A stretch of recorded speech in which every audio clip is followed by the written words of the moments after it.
Section 2.2, Stratify Systematic and Cluster Sampling. Objective 1, we want to identify and explain systematic sampling.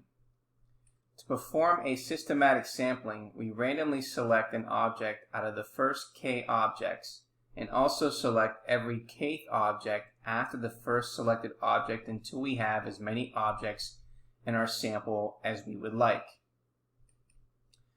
To perform a systematic sampling, we're going to find k by dividing the total number of objects by the number of objects you want in your sample. Then you always round this number down.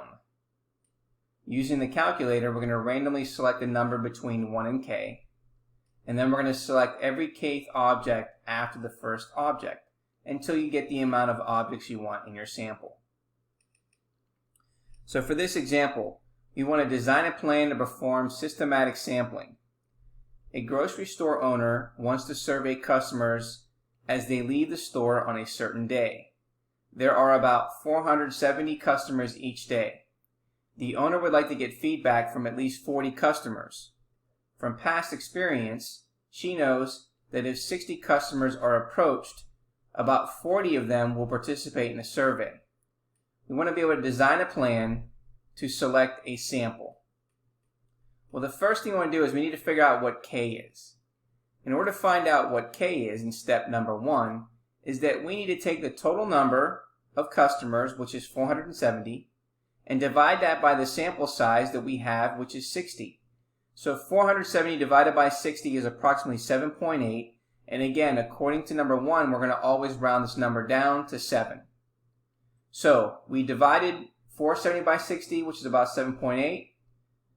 If we rounded 7.8 up to 8 and approach every 8th person, the number of people approached would be only about 58 people, because 470 divided by 80 is approximately 58.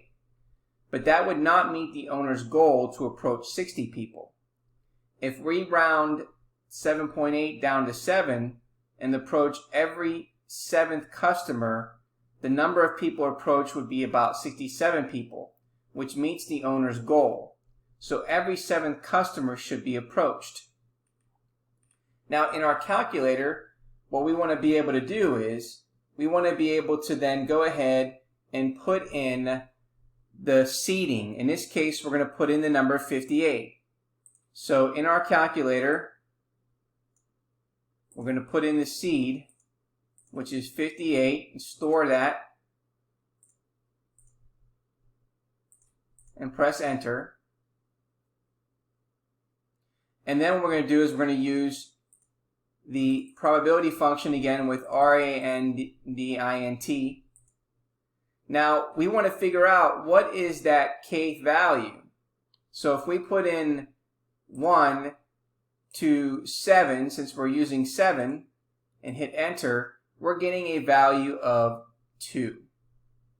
Okay, so to determine the first individual, again, we randomly select numbers between 1 and 7, which we did inclusive, and we're using the seed 58 because the current temperature outside the author's home when writing this temperature, okay, paragraph, okay, with a TI-84 we obtain the number 2.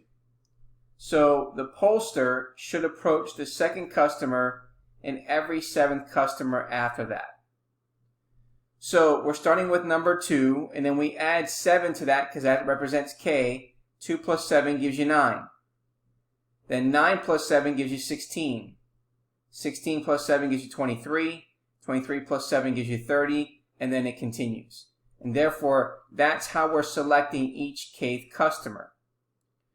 So for part 4, the pollster should approach the second customer, the 9th customer, the 16th customer, the 23rd customer, and the 30th customer, and so on.